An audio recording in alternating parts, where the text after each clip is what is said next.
Picture a machine built not for comfort, not for compromise, but for the singular pursuit of speed and precision, an object born in an era when rules were being rewritten and engineering departments treated the road as an extension of the racetrack. Imagine the blend of exotic metals, radical shapes, and whispered rumors of prototypes escaping test facilities to dominate entire championships. This was more than just transportation. It was a declaration of intent, a rolling manifesto that a manufacturer could outthink, outbuild, and outlast everyone else. Owners didn't just buy a vehicle, they bought into a legend, one that required dedication, skill, and sometimes even sacrifice to fully experience. The story we're about to dive into isn't just about one model. It's about why it was made, how it redefined expectations, and the shadow it still casts decades later. These are the kinds of machines that make people debate in garages, collect old magazines, and scan auctions late at night, hoping for one more chance to claim a piece of history. If you want more deep dives into icons like this, hit like, subscribe, and comment what legendary machine we should cover next. The Honda RC30 arrived in 1987 with a mission that was never disguised. It was created to win races first, sell in showrooms second. To understand why the RC30 mattered, you have to picture the landscape of the late 1980s. Superbike racing was growing rapidly. New regulations demanded manufacturers build limited runs of production machines, and the public was beginning to demand performance that looked and felt like the bikes professionals rode on Sunday. Honda's solution was bold, a hand-built, low-volume motorcycle that bent the definition of what a road-going machine could be. Instead of chasing mass-market appeal, the company invested heavily in technologies that were usually reserved for prototypes. The RC30 had a 748cc V4 engine that featured gear-driven cams for precision and reliability, lightweight titanium connecting rods to handle high revs, and a single-sided swing arm designed for fast wheel changes during pit stops. These details weren't marketing fluff. They were functional advantages lifted straight from endurance racing. The decision to use a V4 layout reflected Honda's belief in balance and smooth power delivery over outright brute force, and it created a signature character that riders could feel with every twist of the throttle. At the same time, the company made deliberate trade-offs. The RC30 was expensive, demanding to ride, and offered few concessions to everyday comfort. But this was part of the point. Owning one was a statement that you valued racing pedigree over practicality. Buyers were drawn to the exclusivity. Fewer than 5,000 were produced worldwide, making it feel more like a factory special than a showroom regular. The culture around it reflected that scarcity, with riders often treating them like prized possessions rather than daily commuters. What set the RC30 apart wasn't just its specification sheet, but its aura, its sense of being engineered with a singular focus. The weight distribution, the compact chassis, the aerodynamic fairing, all spoke to a machine meant to live at high speeds on circuits, even if it wore a license plate. Honda's engineers weren't designing for mass appeal. They were chasing perfection in a regulatory environment that forced road versions into existence. In this way, the RC30's origin story highlights the constant push and pull between racing regulations and road legal realities. It showed what could happen when a company prioritized performance heritage over profit margins. For American riders in particular, the RC30 represented a tantalizing promise. It was rare, difficult to obtain, and carried a price tag that placed it firmly out of reach for most enthusiasts. Those who managed to get one found themselves with a bike that demanded precision and rewarded discipline, far from the forgiving nature of more mainstream motorcycles. The RC30 was the kind of machine that reminded riders that excellence often comes with sacrifice. This calculated gamble on technology and philosophy laid the foundation for what would become one of the most respected legends in sport bike history. And it set the stage for how the motorcycle world, and its fiercest rivals, would respond in the years that followed. The Honda RC30 entered the global stage as more than just a motorcycle. It was a statement of intent that reverberated through racing paddocks and dealership floors alike.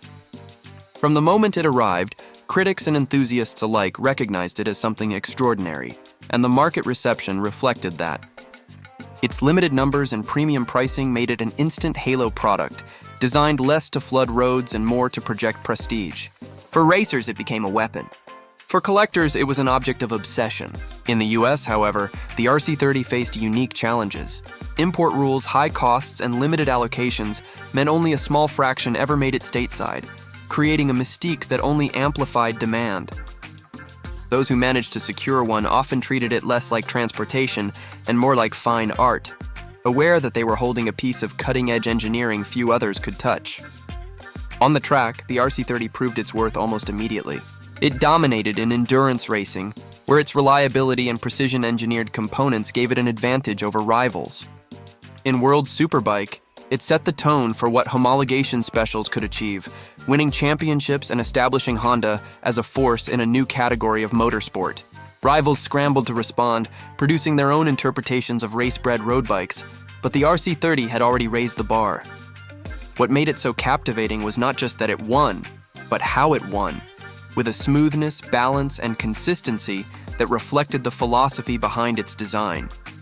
This made the RC30 a favorite, not just for factory teams, but also for privateers, who appreciated its ability to deliver results without constant breakdowns or unpredictable quirks. In the aftermarket scene, the bike attracted tuners who recognized its potential.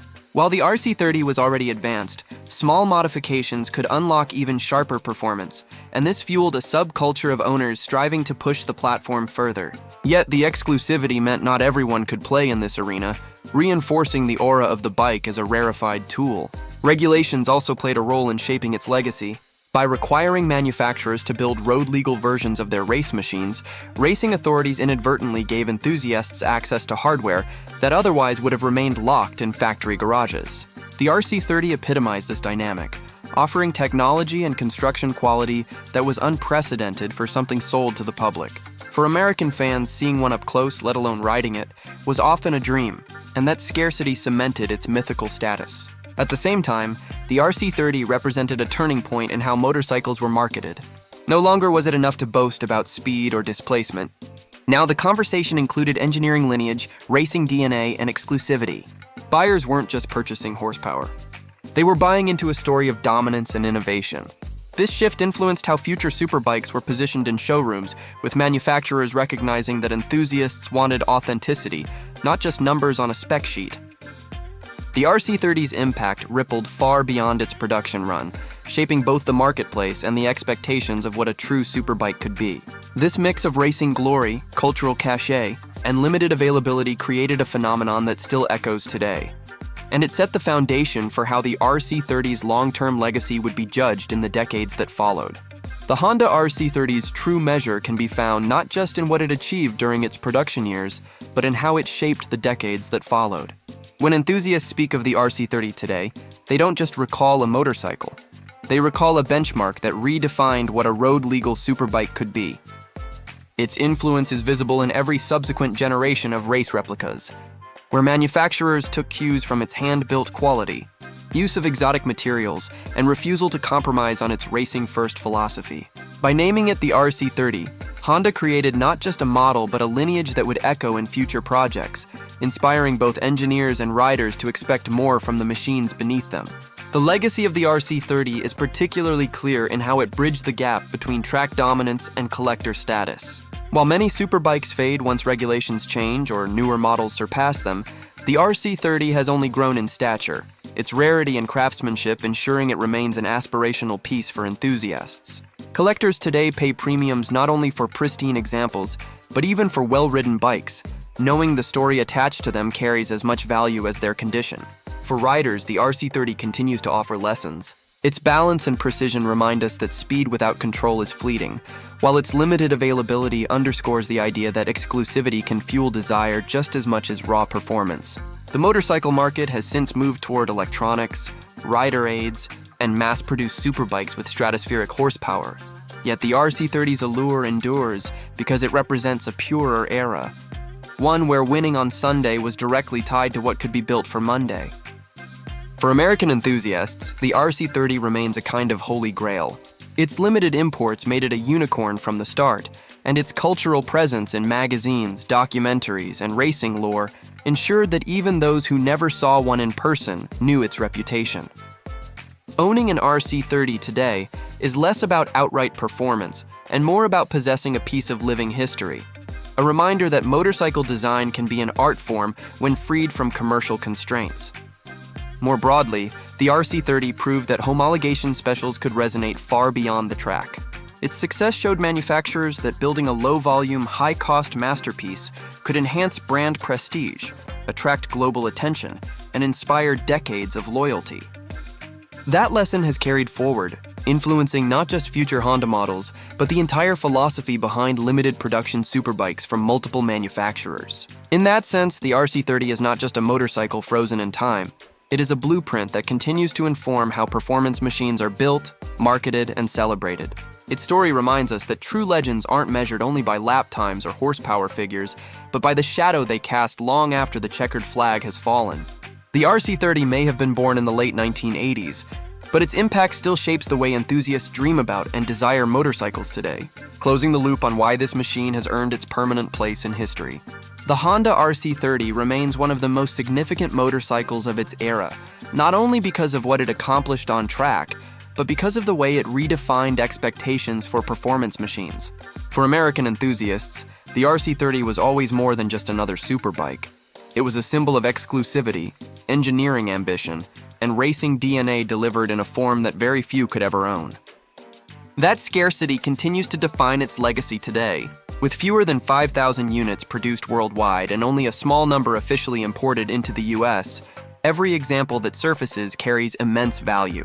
Auction prices regularly reach six figures, and pristine, low-mileage bikes command even more, reflecting the cult-like reverence surrounding this model. Ownership comes with its own realities. The RC30 is remarkably reliable for a machine of its complexity, thanks to Honda's meticulous engineering. But parts are scarce and specialized maintenance can be costly. Collectors often weigh the desire to preserve originality against the temptation to ride, knowing that every additional mile potentially impacts long-term value. Yet the truth is, the RC30 was designed to be ridden hard, and those who experience it firsthand often describe it as unlike any other motorcycle: stable, balanced, and precise, with a character that modern electronics can imitate but never replicate. For US buyers considering one today, the checklist is clear. Verify authenticity, expect premium pricing, and be prepared to join a global network of enthusiasts who treat these bikes as both investments and artifacts of racing history. What sets the RC30 apart is how it has transcended categories. It's not simply a collectible, nor solely a race winner.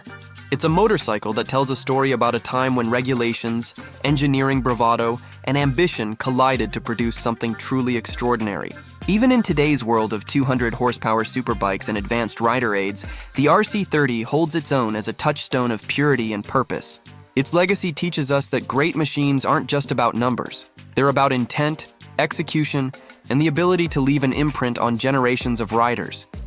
That is why, decades after its debut, the Honda RC30 continues to command respect on the road, in the paddock, and at auction houses around the world.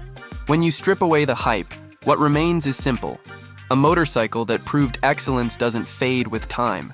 It only grows more undeniable. The final word is this: owning or even seeing a Honda RC30 isn't just an encounter with a machine, it's a brush with history that still feels alive every time the engine turns over.